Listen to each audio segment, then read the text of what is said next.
Salut à tous et à toutes, c'est Antoine MM et aujourd'hui on se retrouve pour une nouvelle vidéo, cette fois-ci découverte de la bêta de Assassin's Creed Revelation, la bêta multijoueur qui est fermée malheureusement et qui n'est disponible que pour le PlayStation Plus et pour les membres Uplay, c'est-à-dire Uplay, les points Uplay que vous aurez pu obtenir dans différents jeux d'Ubisoft. Alors dans cette vidéo découverte, comme elle est commentée, je vais vous parler un petit peu du menu, des nouveautés, et puis après je reviendrai sur un peu de gameplay vers la fin de la vidéo, car oui, j'ai fait une assez bonne partie. Et voilà, donc on va tout de suite commencer avec le menu. Alors déjà à savoir que le menu a été refait comme on aurait pu le remarquer. Donc là on est dans le menu, donc on a toujours joué maintenant dans n'importe quel mode. On a toujours partie personnalisée qui est l'équivalent du matchmaking d'amis. Bon, la session d'intro comme toujours et le menu principal. Par contre, terrain d'entraînement, ça c'est une nouveauté. On l'avait pas dans le précédent opus multijoueur de Assassin's Creed Brotherhood. Alors on peut remarquer qu'il y a une grande nouveauté dans la personnalisation de ces personnages. On voit qu'ils ont quand même grandement amélioré. Donc dans le Brotherhood on pouvait juste changer son apparence, alors qu'ici on peut changer sa provocation, son humiliation, ses armes. Et en fait la tenue, on peut simplement changer le haut et le bas. Après, comme vous aurez pu voir, il y avait une carte d'agence et le profil. Et en fait tout ce qui est centre de données en haut à gauche, c'est tout ce qui est classe, profil. Et tout ce qui est en haut à droite, c'est le centre d'amis, c'est tout ce qui est invitation, etc. Alors qu'est-ce qu'il y a de nouveau dans ce Assassin's Creed Révélation dans le mode multijoueur? Tout simplement, comme vous aurez pu le remarquer, j'ai posé une mine de proximité. C'est tout simplement une barrière qui a formé une barrière de protection autour de moi, ce qui neutralise tous les ennemis venant m'attaquer, etc. Alors ils ont quand même bien fait leur coup. Les ordinateurs ne peuvent pas le déclencher, quand même ça aurait été un petit peu bête que ça se déclenche. On voit tout de suite que ce n'est pas Rome, c'est Constantinople. Enfin, oui, c'est Constantinople. Je suis sur la map Constantinople, à savoir qu'il y a 9 personnages disponibles dans cette bêta et 2 terrains. Il y a l'hôpital des Templiers et Constantinople. Et on voit tout de suite que c'est pas du tout le même environnement. Il y a du sable, il y a des palmiers, ça change des arbres et de l'architecture roumaine du XVIe siècle. Bon, on est toujours dans le XVIe siècle, mais cette fois on est à Constantinople. Alors après, qu'est-ce que vous voulez que je vous dise? Ah bah oui, on va parler un petit peu du gameplay. Alors le gameplay n'a pas du tout changé. Par contre c'est plus clair au niveau des scores. Et puis ils ont fait plutôt quelque chose de carré par rapport à quelque chose de rond qui était disponible dans le Brotherhood. On peut changer sa classe directement en plein jeu. Non, au début de chaque manche ou au début à chaque fois qu'on meurt, etc. On peut changer sa classe. Ce qui est quand même pas mal du tout, car dans le précédent opus de Assassin's Creed Brotherhood, on devait aller sur le menu Star, donc on pouvait se faire killer entre temps. Ce qui est quand même assez embêtant. Donc ce que vous voyez apparaître en bas à droite, ce sont les défis, un peu à la Call of Duty. Excusez-moi si je me compare à Call of Duty. Ce sont des défis, genre tuer 15 ennemis dans la tête, etc. C'est exactement le même principe, ça vous fait débloquer des bonus ou des atouts, ou amélioration d'atouts, ce qui peut être pas mal. Donc dans mes souvenirs c'était... comment ça s'appelle? C'était le poison, ça pouvait être poison foudroyant, et c'est à peu près le même principe. Bon, on n'a pas accès à tous les atouts. Ils ont instauré un système de monnaie, un peu à la Black Ops par rapport à Modern Warfare 2. À chaque fin de partie vous gagnez une certaine somme, et avec cette somme vous pouvez acheter des personnalisations pour les personnages, des armes, des atouts ou autre chose.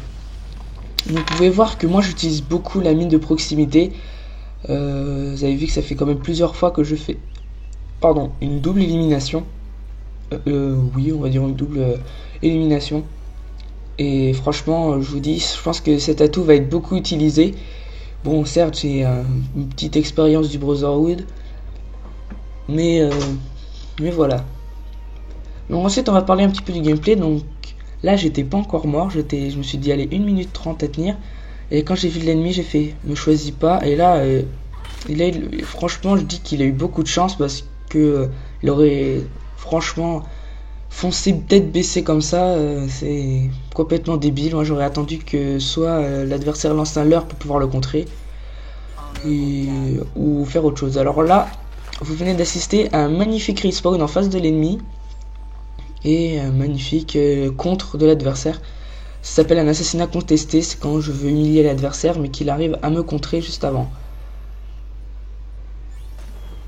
Alors, toujours ma mine de proximité que j'utilise toujours, et là je vais me faire bien avoir parce que l'adversaire m'a aveuglé donc 2 fois, donc j'ai pas trop vu, et au moment où je l'ai vu, et tout simplement il a pu m'assassiner.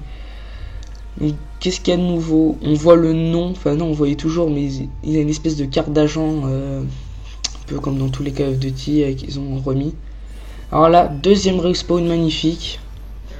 Et alors là, des fois, là ça me donnait envie de quitter la partie, de faire un rage quit. Non, sans déconner. Qu'est-ce que je trouve de sympa aussi? Le menu de chargement de la partie. On peut toujours modifier, etc. C'est plus accessible, c'est pas en faisant start, changer de menu, on voit pas la partie. C'est un peu, ils l'ont un peu remasterisé à la Call of Duty, hein, comme je veux dire. Je sais pas si vous avez souvenir, vous pouvez modifier votre carte d'agent, etc. tout en cherchant de partie, mais dans celui-ci, ils l'ont fait. Parce que dans le Assassin's Creed Brotherhood, tout simplement, on devait attendre la partie pour pouvoir modifier son profil et on voyait pas les joueurs qui étaient déjà disponibles, alors que là on voit les joueurs qui sont disponibles dans le groupe. Donc on a nos noms au début, on les a pas au milieu où on commence la partie.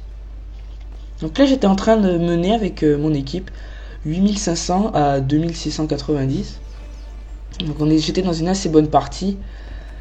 Et franchement j'étais fier parce que sur une bêta faire un gros score comme ça c'est vraiment pas mal. Alors là j'achète mon premier assassinat.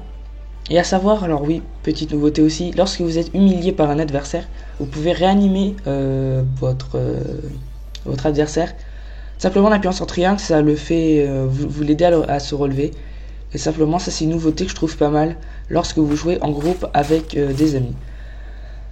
Alors ils ont refait aussi les assassinats, bon ça c'est un peu logique. Ils ont diversifié les armes, parce qu'avant c'était beaucoup dagues, épées, etc. Là, bon, il y a quand même beaucoup de dagues. Ils ont instauré une hache du bourreau. Alors ça, je sais pas encore. Je me suis pas renseigné s'il y aura les personnages du Brotherhood disponibles. Alors vous avez vu que j'ai bien imité la mine de proximité, tout simplement par chance, et j'ai pu faire un assassinat. Alors regardez, là je vais réanimer mon coéquipier. Regardez, j'appuie sur triangle et hop, je l'aide à se relever. Donc ça va quand même beaucoup plus vite, surtout quand vous jouez avec des amis, franchement, vous vous déplacez par deux, vous êtes sûr de les avoir à coup sûr. Alors là, j'avais un groupe de 4 ennemis.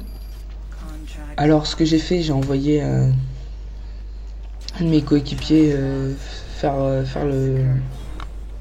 simplement faire le travail pour moi. Et je vais encore réanimer un de mes coéquipiers qui s'était fait humilier. Alors après je sais pas si ça a été fait ou pas, mais pour grimper sur les obstacles, sur les bâtiments, ils ont instauré un nouveau système pour monter, c'est-à-dire on fait des sauts, je sais pas si on va le voir là, regardez, on fait des sauts, on a l'impression de voler. Ça je trouve ça plutôt sympa qu'ils aient un petit peu changé le mode pour monter, bon déjà qui était excellent, qu'on puisse être libre autant dans un Assassin's Creed. Franchement j'ai trouvé ça super sympa. Et voilà. Donc je sais pas combien j'en étais, je devais être à 1 ou 2 kills, voire 3, je sais pas. Et là je venais de me rater alors que les ennemis étaient à gauche. Moi je pensais que c'était celui de droite là, mais quand j'ai vu le gros groupe là, je me suis fait bon allez c'est bon. C'est fait. Alors je vais vous parler un petit peu des modes de jeu disponibles. Alors il y a le mode Deathmatch, le mode chasse à l'homme, le mode track et bien sûr un mode un peu comme capture de coffre, c'est capture de reliques. Et bon j'ai pu essayer que chasse à l'homme, track et deathmatch. À savoir que deathmatch, comme vous voyez le nom en haut à droite, où il y a marqué discret, Tout simplement, ben, la boussole c'est ça. Là il y a marqué là où il y a marqué les noms là. Mais tout simplement c'est ça. C'est ça votre boussole en mode deathmatch, ce qui rend un peu plus de piquant. Bon, la map est plus petite pour favoriser les déplacements. Mais bon, je trouve ça assez sympa, ça fait plutôt vraiment, c'est moi qui cherche la cible, j'ai pas de boussole. Donc c'est vraiment sympa de leur part d'avoir mis un mode comme ça. Bon après je pense qu'il y aura d'autres modes de jeu d'ici sa sortie, mais franchement déjà avoir mis 4 modes de jeu c'est déjà quand même pas mal du tout. Donc là je suis quand même en chasse à l'homme, donc j'avais quand même un petit peu une maîtrise de ce mode de jeu, car c'est le mode de jeu que j'ai le plus fait après Track sur Assassin's Creed Brotherhood, donc j'ai quand même une petite maîtrise de ce mode de jeu. À savoir que j'étais tout seul, donc c'est plus difficile pour moi de, pas faire des kills, mais plutôt de me protéger, parce que les kills, vous voyez que j'enchaîne assez vite, et que j'enchaîne encore un deuxième par derrière. Alors c'est quand même bien sympa. En tout cas, moi, je suis très content d'avoir eu cette bêta. Bon, je suis désolé pour ceux qui ne l'ont pas. Peut-être un jour, si j'ai 2 codes, je pourrais en donner un à... Je ferai un petit concours avant la bêta. Avant d'une prochaine bêta, si je l'ai. Je ferai un concours, je dirais le premier qui me dit ça. Je pourrais leur donner une bêta, car là j'ai 2 clés bêta, mais je l'ai donné à un de mes amis. J'ai eu 2 clés bêta, haha, comment? Donc j'ai eu 2 clés bêta, donc c'était quand même assez sympa. Et je pense que l'idée de concours ou de défi pourra être sympa. Donc j'espère que cette vidéo vous aura plu. C'est la fin tout simplement de cette vidéo. Donc on a terminé premier. Et j'ai terminé premier aussi de mon équipe. Alors ils ont changé le rapport de combat. On voit que j'ai fait combien de kills? 8-4. Oh, c'est pas mal. Donc toujours carte d'agent. Alors ils ont changé, ils ont mis ce qui était les plus, comment dire, c'est comme meilleur tueur à la Brink, meilleur tueur, meilleur ingénieur. Donc on vu que j'étais le premier du classement et le meilleur tueur. Donc c'est pas mal. Question niveau, ils ont rajouté les bonus d'accélération XP et bonus d'épreuve et bonus de distinction. Non, bonus de distinction, ils ont juste ajouté ça et XP. Ce qui est quand même pas mal. Et je vais vous laisser sur cette magnifique image de mon personnage préféré qui est la tricheuse. Je vous dis salut à tous et à la prochaine.